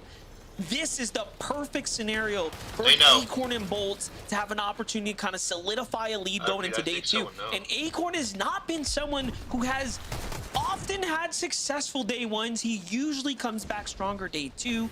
And although he's won Major 1 for the last 3 years consecutively, it has not been easy performances, no easy walkaway, no runaway performances. It has come down to strong day two, kind of cleanups in his performance. So this is by far the best we've seen so far. Just keep that in mind as you watch this game go down. So if Rapid can manage to clutch up, the rest of this entire tournament is in trouble, right? Now, if he falls early, as he probably should, everyone's got a chance. Yeah, if I'm Rapid, I'm aiming for top 12, top 10. That's a good chunk of the placement points. Almost half. We're in the top 8. You get those. When you get spotted out, you can see he's running low on materials. Uses the shockwave to try to get away, and he's going further outside of the zone to try to hope there's less and less people in this pathward inward. 89 above the damage threshold. A couple shots are going to connect there in that instant, but you can see he's just trying to return back to some of these boxes, maybe even break his way in to try to find any scraps left behind, but he's just waiting for the zone actually forces him to move in. That's where he's going to dig in the pocket and try to pull out those shockwaves. He's getting a couple tags there while he's at it. Meanwhile, Muzz and Sphinx healing just outside the box of Peterbot and Poyo. They're trying to see if Muzz is going to make a mistake and weaken that wall with an edit. That's all it's going to take for them to break right in. They say, nah, screw it. We're going to go on and break in ourselves. Meanwhile, Ritual takes down Blake and Preston here. The little side angle. And Agers and Rituals are very much in the race right now. This is going to be a team that we're going to have to be talking about here shortly. If they go for high ground, if they go for a win. Oh my God, he's getting beat. You see him on the side of our screen flying across now. And everyone here in this quarter, Jacob, is in a world of trouble. Yep. Yeah, they barely got above that damage threshold for Muzz and Sphinx, because that would have been Muzz going down. He had 24 HP, one strike takes him out of this game, but luckily for him, the Chug Jug's there. Poyo's down, Veno's down, Rapid's still alive, and for Rapid, with how things have been looking, this is a huge blessing with a bunch of our Juggernauts being left as solos. Curve, that's it. That's all that's left to kind of play this one out. Placement points hasn't even been given out, mind you. Peterbot's also solo here. So everyone that has this blessed opportunity to try to close the gap is now left as solos. Sphinx in the same position as well, 66 below. He's taking damage in your bottom right. Peterbot's just lurking here, waiting for a chance. Everyone here just wants position, mind you. Just to simply even get in the zone. 3 different solos. And the world of difference that they're all going through is Sphinx literally has 2 HP trying to find his way out. Curve finds another elimination. That's Higgs. That's an elimination onto Higgs. Not sure if Clix is still left alive. Didn't necessarily see a knock there, but another big name being put on the back foot here. Even Sphinx barely surviving. I'm not even sure how he's not been looked at once. Barely just 2 HP. Clix is in fact still alive. So another big name left as solos here. Luckily for all 3 on screen, all of them are going to be above the damage threshold. Even more so as Peterbot finds another elimination. This is crazy right now. Peterbot's putting up the clutch here that he needed for the tournament. There goes the big shockwave to get him into the zone. He's just going to take the most advantage of having that max stamina. Rap And is there he still goes, on. changes layers now. He's in a strong position. Meanwhile, Sphinx is still at 2 HP. He is slowly earning placement points though here. He can't afford to play with the zone. These are some of his old builds here. He's going to still continue to go around the outskirts. Bringing focus back to the left though. I mean, this is insane to kind of watch play out right now. Everyone here, although they are solo, are playing exceptionally well. Curves on the heels of Clix though. Clix barely manages to get away there. Yeah, you can see right now in terms of Curve, he's really just out of builds entirely. Zero left, gets spotted out on the other edge, can't build to protect himself, so he scrambles around until he's finally Peterbot taken down. That's a big elim by Peterbot there. You said it yourself, 266 points, single-handedly trying to put the team and the game on his back, close the gap. Coming into tomorrow, Clix trying to do the same thing, but it's a Minish and Hobby. We talk about solos here in this game. We finally had a duo emerge as the high ground team. And Clix is still in this as well. Couple builds, but QK Contrap got him cornered.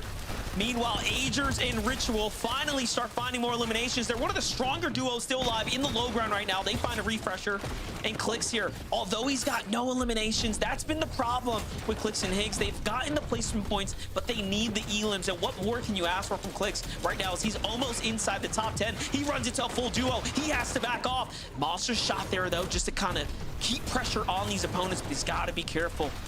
He still has no builds. And there's another duo there. Dang It's it. Acorn and Bolts just Son of a- waiting to pick them up, and they secure an elim. Up to second place, Acorn and Bolts go now as they are inside the top Yeah. 3.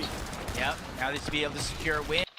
Waiting to pick them up, and there's another duo there. It's Acorn. Gotta be careful. Back off.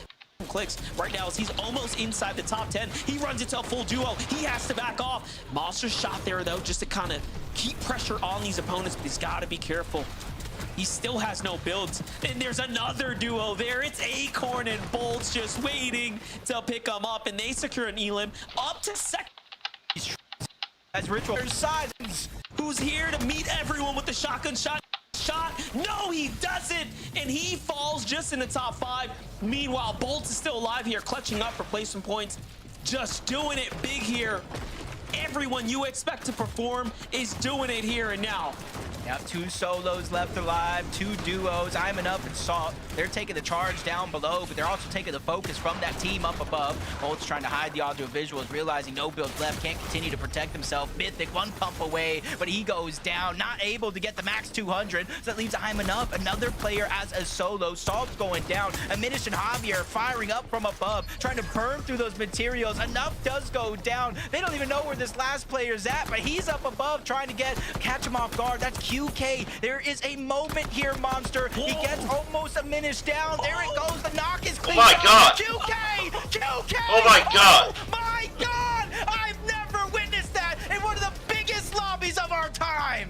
197 points now. He might have just did enough after this weekend is over to send himself to LAN. That is the type of performance we want to see here on the final stage, Zeke.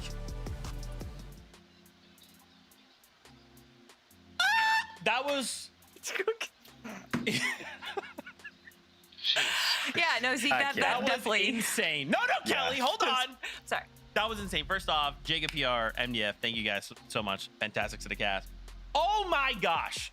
QK, first off, can we just say that was the game of solos? Every duo was just a solo, right? Like all these high profile duos, and even in this situation, QK with Khan gets put in a solo situation and 1v2s for the VR, and Kelly and gets 8 elims when it matters. That's crazy.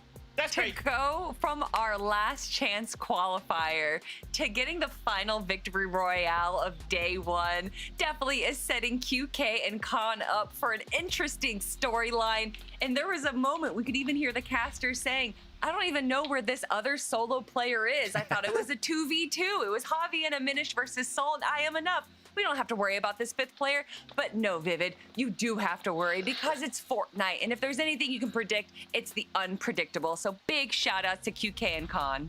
Wow. Yeah, QK just coming out from nowhere. We actually saw him pick up the elimination in the storm. So he must have been healing out there before he made the return to the zone. MDF kind of caught it out. QK, after his incredible solo clutch, was able to pick them up enough points to put them on 197. I can tell you right now, that going into that game, they had a total point count of 100. So they basically doubled their points based on that solo performance right there. Doubled. I'm telling you, one game, a single game can change absolutely everything for these players. Congratulations again, QKCon. VR game number 6. Okay.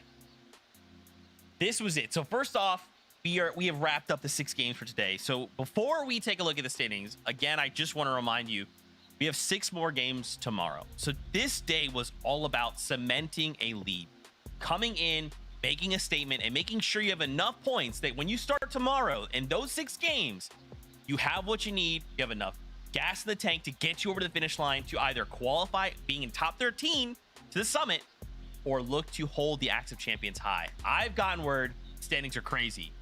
That being said, I guess let's go ahead, take a look and see what these look like as we prepare for tomorrow's game. Of course. Of course. Yes. Yeah. Oh, okay. So I guess let's just start top to bottom. We'll start top to bottom.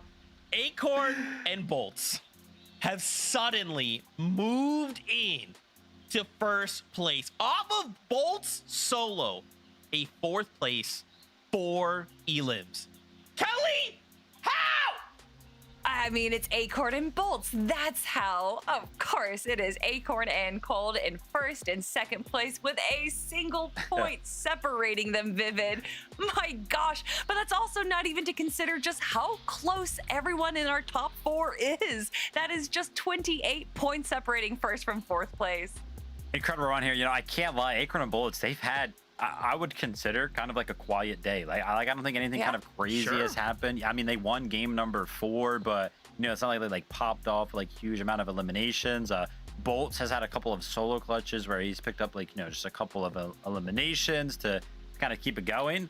But I would honestly say that it's felt kind of quiet. Like we've been highlighting these other teams who have had pop-off performances, pop-off wins. You blink and you miss it. The guys are at the top of the leaderboard somehow. I mean, yeah, it's close up there, but incredible to kind of see them sneak their way up there, in my opinion. 1 point. A single point, of course. Cold and Rapid, 1 point behind. Now, again, so this is something we talk about, like, and we kind of sprinkle it in here and there, but, like, you can't make mistakes at this stage, right? You make a mistake, that allows everyone else in the lobby to make a move, to kind of, like, say, hey, you're out of the way? Sick, let's push harder. For Acorn and Rapid, they fell 26th with 1 elim in that game, right? And think about how far ahead they were. And now, because of that mistake, Acorn and Bolts are at 1 point ahead of us. It took 1 game for that to kind of like fall apart, Kelly. Yeah, it's wild just how much our narrative can shift with a single game, with a single elimination. And I mean, right now, if we're talking about single movements, I do have to look at the threshold right now, reminding everyone we are looking at the top 13 to make it in Dusseldorf. And that is QK and Khan right now, currently sitting in 13th place. So that win, if this was just a one-day tournament, that last game would literally be the deciding factor on if they're going on an international trip to compete in a LAN. So I love it. That is what this is all about, Vivid. It is about these crazy games that can completely shift the storyline. Yeah, I mean, we run everything back tomorrow and everything pans out the way exactly as it did today. Hey, UK Con, they're going to the summit. So an incredible performance. And UK's like, man, I got to do that again tomorrow to qualify. Are you kidding me? Poor guy sweating over there. He's like, wow, that was incredible. We need a reaction to that, by the way, on socials. I'm expecting to see it. Oh, man. Yeah, that's the thing, right? Viv is like, we've got another 6 games tomorrow, right? And it may not even be, hey, I need to run that back. It's I might need to do just like the very best I can to make sure that I'm just enough ahead of the other team that I can stay in that contention, right? I want to just bring up the leaderboard just one more time. And obviously, like, we have a show tomorrow.